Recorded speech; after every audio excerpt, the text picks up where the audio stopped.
guys? Welcome back to Strong Successful Male. So for today, I wrote an email that was sent from a subscriber.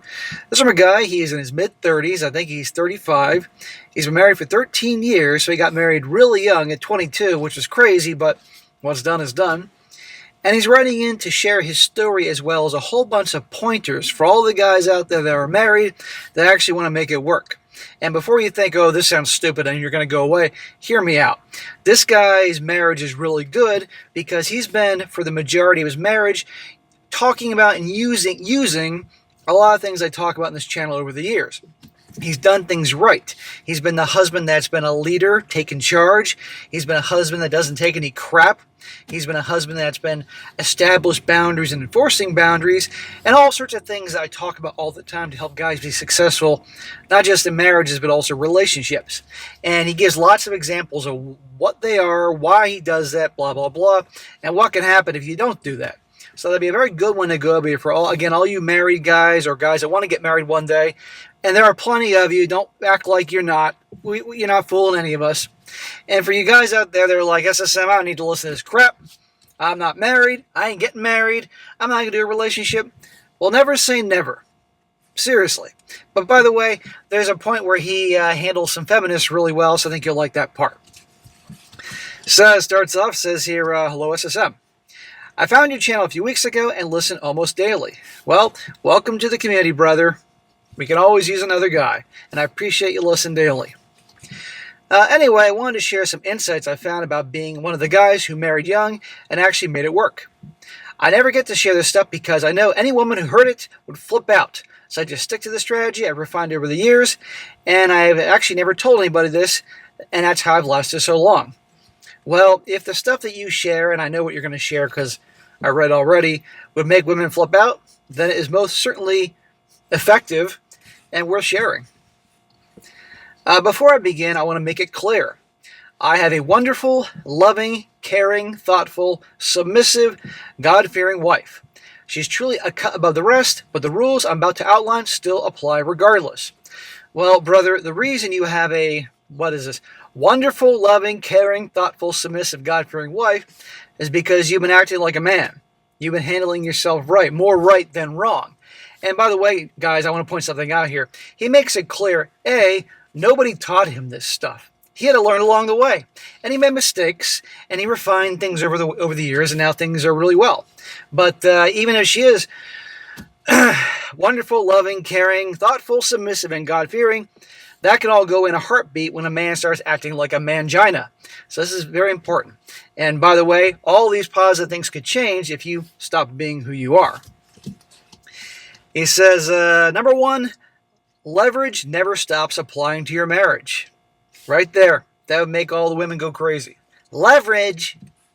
They try to have leverage over us. We're just leveling the playing field. He says, you always need to make more money than her. You always need to maintain an attitude that you'll be fine if it all ended tomorrow. Don't rub that in her face, but show it in your demeanor and reactions during disagreements. If you don't, she'll begin to act irrational for reasons that she probably cannot explain if pressed about it. It is hard-coded in them to start to act out when you have less leverage over the relationship than they do. I couldn't agree more. Right from the get-go, he said, make more money than her. You all know what happens when usually a guy doesn't make more money than his girl. You have to act like a yes. You can walk away at any time you push me too far. You guys know that. The list goes on and on. And yes, they probably can't explain why they're acting like emotional children. He says, how do I know this? Every time I've slipped up, doubted, or showed weakness or vulnerability of any kind, she suddenly stops acting caring and loving. Because in her eyes, you're acting weak, and she loses attraction, therefore, she stops acting loving and caring. It's pretty simple if you think about it. It's not instant hostility, but it's always some variation of negative response. I think it's simply hardwired into all of them to react negatively when a man shows any form of vulnerability, even the good ones. So are you saying that the narrative out there in the movies and TVs is bullshit? That when a man acts vulnerable, that's not a good thing? Well, yes, that is true. You all know the narrative. Cry to your girl. Pour out your feelings, share your fears, share your insecurities, be vulnerable, and she'll love you more and see you as attractive. What a steaming pile of fucking dinosaur shit. That is a bunch of crap. That's the pile of shit in Jurassic Park. Y'all know the part I'm talking about, that scene. No, never do that. Because when you do, they get turned off. You don't believe me? Go cry in front of your girl, pour out your feelings, act like a bitch, and she'll treat you like a bitch. And a lot of women will deny this, but it's the fucking truth. I've done the same thing and learned the hard way years ago. He says, when I first figured this out, I was initially depressed and lonely. I realized I need to be strong 100% of the time and can never trip in front of my partner or she'll start preparing to leave me. Eventually it led me to not give a fuck about keeping her happy and always focusing on getting stronger, so if she did leave, then replacing her would be simple. Funny enough, my marriage improved greatly after that realization. I rationalize this as a good thing because it is one more reason to keep focusing on leveling up above all else. In other words, instead of making your crusade in life like a lot of guys do to make their wife or girlfriend happy, which, by the way, you'll never will be able to do, you're focusing on yourself, making yourself happy. You're not being a dick to her, let me make this clear, but you're taking care of you. And by doing that, you're not acting like a doormat. Guys that spend their whole lives trying to make their girl happy, they look like pushovers, and women don't respect pushovers. You know? And yes, it's not fair. You should be able to go to your girl and, have a teammate to assist you when things are tough. But when you stop acting strong and a leader, they get turned off. It's unfortunate. It's a steaming pile of crap. But it is what it is, guys. Number 2, lead the relationship or it will leave you. She will try to lead and you simply cannot let her. If you allow her to sideline you, then she will naturally start treating you worse and finding things to be unhappy about in the relationship. Fixing these things will change nothing. She will just find something else. Yeah, you don't want her running the show. I can't make that any more clear. At the end of the day, you absolutely must be in charge or she will eventually leave you. This was another hard truth for me to swallow. Whenever I have let her lead the relationship, she could never handle the power and naturally started to act aggressively towards me. I treated her like an equal, like I was always told, and weighed her vote as heavily as my own in all decisions. She would vote with emotion and as opposed to logic, and it created a financial strain. Then she's unhappy about the financial strain. Yes, women, don't get me wrong, they can have logic in some areas, but by and large, women are driven by their emotions. And he just said they vote with her emotions. This is why when it comes to cast your ballot on election day, they're going to typically go for the politicians that are going to get them on an emotional level. I'm not saying all, but an awful lot. And a lot of women let their emotions make their decisions. It's crazy a lot of times. And oftentimes they're bad decisions, I mean, my God, when it comes to spending money, people spend money based on how they feel, how to make themselves feel better.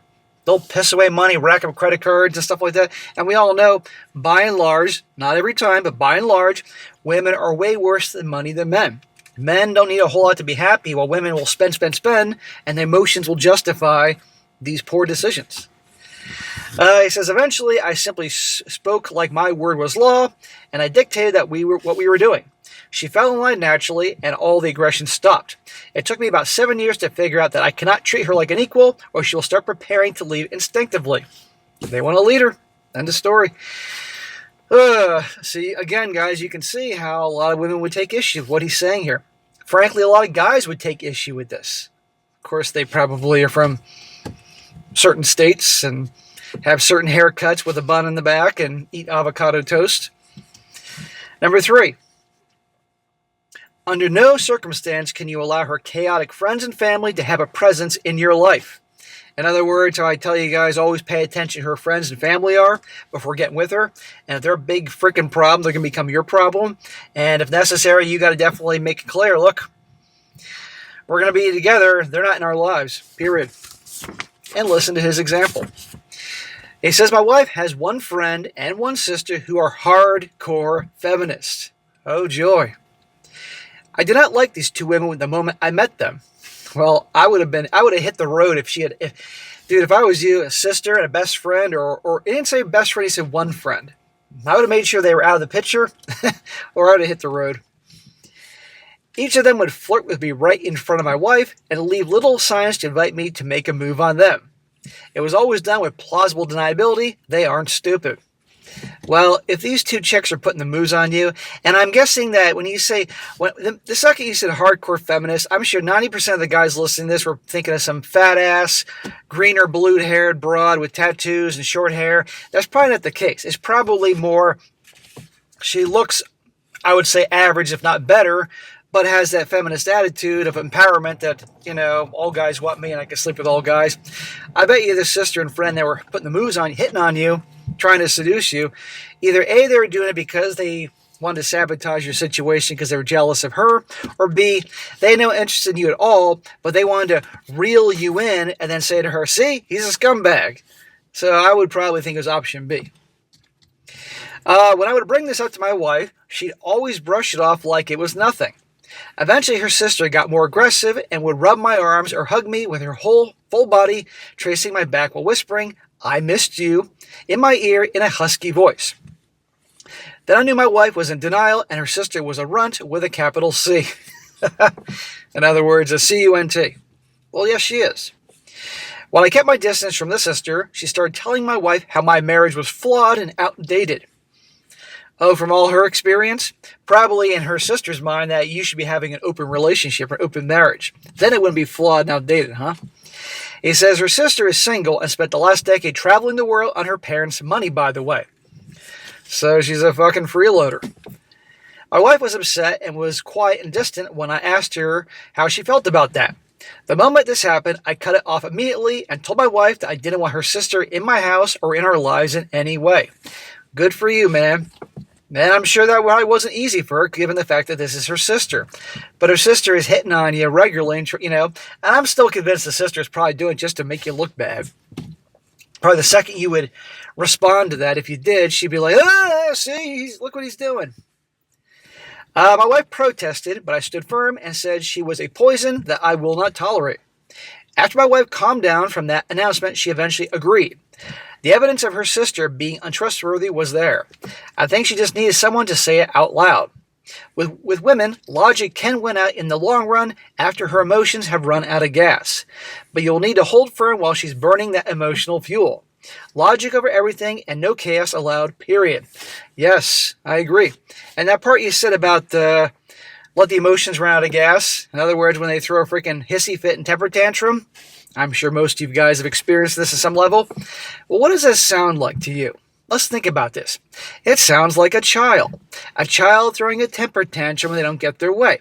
All you parents out there, or people who have little kids in the family, when the little kid doesn't get their way, like they have to go home from a party, or they have to go to bed, or they can't get that toy, and they throw a tantrum and it's like fucking craziness, eventually they'll run out of gas, and that's that, It's kind of the same thing. Well, good for you, man. I'm glad you did that. Number 4. You are hard-coded to fuck as many women as possible whenever you get the chance, and controlling that is vital. Well, we are wired to spread our seed. Doesn't mean we're going to do it. If you are married, financially successful, and physically fit, then women will do insane shit to get between you and your wife. Yes, they will.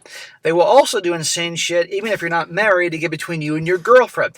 That has happened to me a few times, guys, and I'm sure it's happened to many of you guys that have your shit together. It just is what it is. If they are hot and you are in a situation where you subconsciously know your wife will never find out, then you are setting yourself up for failure. You need to ensure that relations with other women are as minimal as possible, as they are around your age and attractive. Well, quite frankly, if you are married and your wife is good to you and all that, and particularly if you're a father, why are you hanging out with other women? You shouldn't be. She's your girl. She's your wife. That's it. The same way she shouldn't be hanging out with other dudes. And certainly not talking to them on social media and all that crap. Now, if you have female coworkers, okay, you interact with them only on the basis of what you have to do your job, but I highly recommend you don't interact with female employees when nobody else is around, any witnesses. But putting that aside, yeah, because things can happen.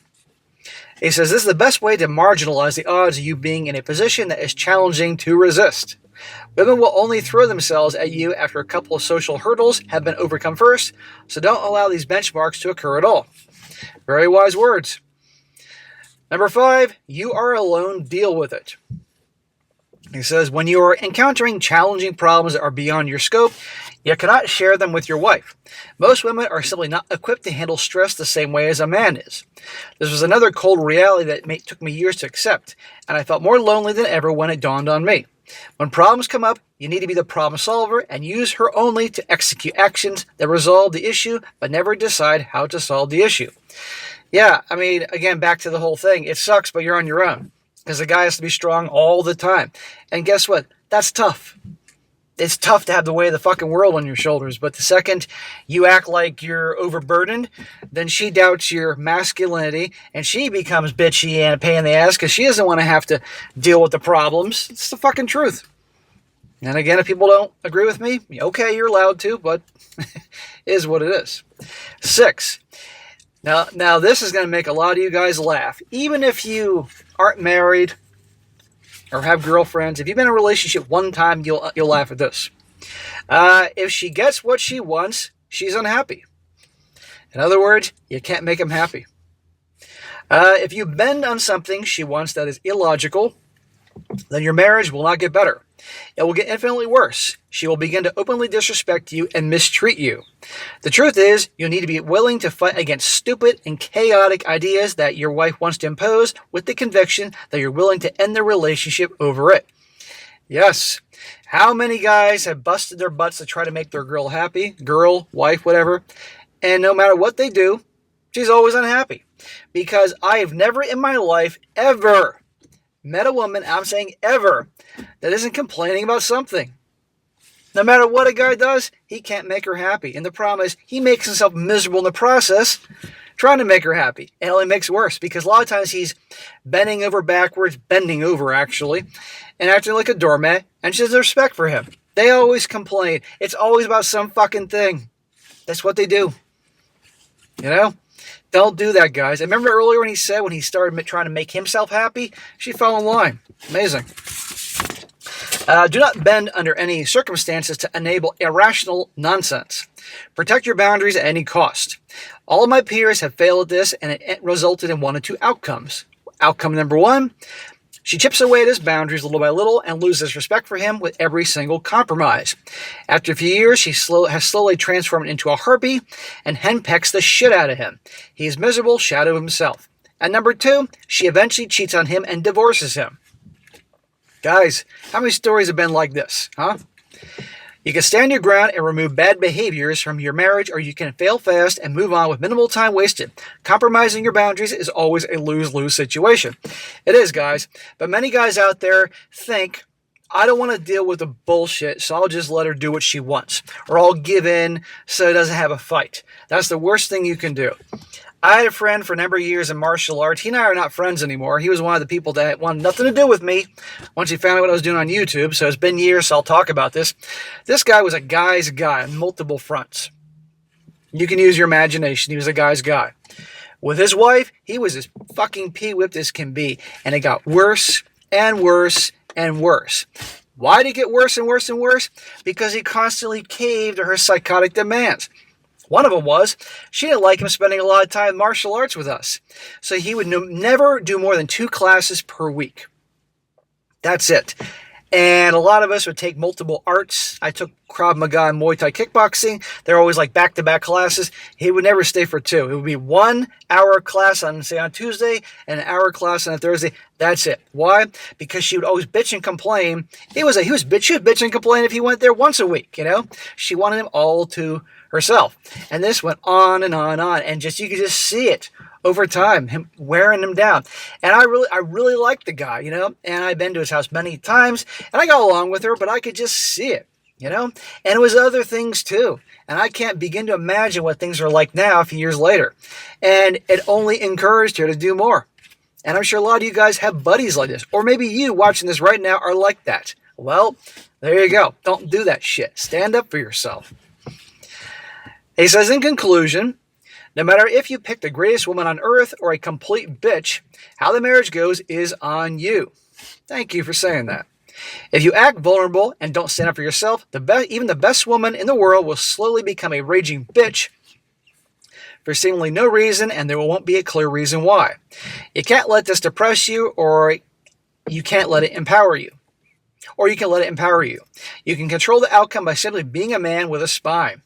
There you go. Stand up for yourself. And I'm going to interrupt him again because that's just what I do. Guys, the longer you've been a doormat, the longer it's going to take to turn shit around. Okay? If you've been with your girl now, say it's a girlfriend, and you've been dating 6 months. And after the honeymoon period, you've been kind of a doormat and you're going on that path, well, it shouldn't take too long to turn things around. If you start acting like a fucking man and standing up for yourself and boundaries and shit. But if you've been married for 20 years and you've been a fucking spineless pushover 20 years, it's got to take, number one, I don't know how you're still married, but number two, it's got to take a long time to turn things around and have her respect you because you've been acting like a pushover all this time. Nip it in the bud right away. Anyhow, he says, if she suddenly starts complaining about shit that was never a problem before, then she's preparing to leave you. The preparation is like a build-up to convince yourself that she's in the right to move on, and you've had the time to do something to re-establish dominance before it boils over. Do not ignore this. Yes, very wise. None of my male role models told me this shit. I had to figure out for myself, and sometimes I feel a little betrayed that the only advice I was given was, wait for it, happy wife, happy life. If I wasn't such an analytical person, I would have failed by now and had no idea why. Good luck, gentlemen. Sweet, bro. You hit the nail right on the head. This is all the shit I've been talking about for years. So, gentlemen, those of you who are still here listening to this, because I know a lot of you guys are going to leave once they realize, like, I'm not going to get married. Listen to this guy. He's absolutely right. And all you married brothers out there, you know what I'm talking about. So I'm hoping that either somebody has learned something new from this, or it's motivated you to stand up for yourself, because if you don't, you're going to have a very sad fate. You know, bad boys, the guys that women always chase after, the Chads and Tyrones, do you think they're spineless? Do you think they put up with any shit whatsoever? No. They call a girl on her crap, they walk away from her, and she loves it because they act like fucking men. They may have no job. They may live with their fucking mom in the fucking basement or trailer or something like that. No offense to anybody in a trailer, but you get my point. They live with their moms. But still, they act like men, you know, and they don't take her crap, and they'll walk away when she's acting like a bitch, all these things, and they chase after them. Amazing.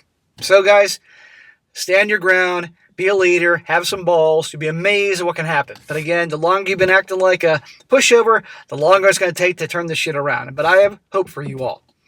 All right, guys, that's it for today. Be sure to comment down below. Let me know what you think about this. Be sure to like the video, share with your friends, and subscribe. I'll catch you next time.